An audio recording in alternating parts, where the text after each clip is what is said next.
সাথীবৃন্দ, আসসালামু আলাইকুম ওয়া রাহমাতুল্লাহি ওয়া বারাকাতুহু।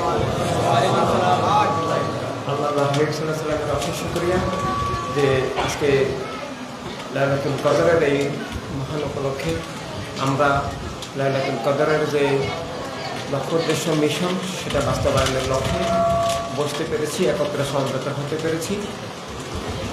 বাংলাদেশ এবং বাংলাদেশের বাহিরে যে সমস্ত ইমানি আপনরা আজকের এই লাইলাতুল কদরের প্রোগ্রামে যুক্ত, তাদের সবার জন্য রহমত হেফাজত কামনা করছি।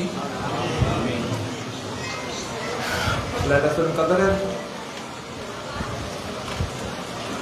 মূল বিষয় বাতিল থেকে মুক্তি, হকের ধারক হওয়া। লাইলাতুল কদরের মূল বিষয় প্রেমের জিনা, প্রেমের হওয়া। লাইলাতুল কদরে কোরআন নাযিল হওয়ার মধ্য দিয়ে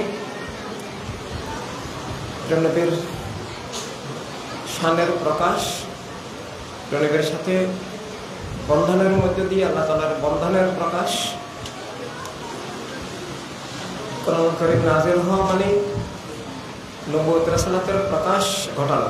নবুয়ত রাসালাত আগে থেকে আছে, এর মধ্য দিয়ে আমরা সবকিছু পেয়েছি। শাহাদাতে কারবালার মধ্য দিয়ে যাকে রক্ষার আমরা আমানত এবং শপথ আমরা পেয়েছি, আমাদেরকে সেই আমানত বহন করে যেতে হবে। এই জন্য পালসনি মুভমেন্ট অল হিউম্যানিটি রেভলিউশন এই যুগে কদর এবং আর সেটার ধারক আমরা তখনই হব যখন আমরা বলবো, বাস্তবে বুঝবো, বলবো, করব যে আমরা কারবালার ময়দানে আছি, থাকবো।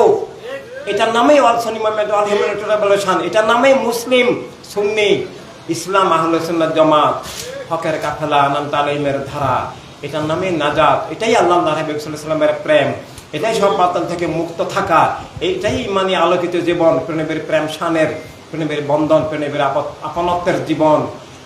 আর এর বাহিরে সবকিছুই ধোঁকা, মুনাফিকি, ধ্বংস। عليه وآله أجمعين. بسم الله الرحمن الرحيم. يا حي يا قيوم لا إله إلا أنت سبحانك إني كنت من الظالمين. ولا حول ولا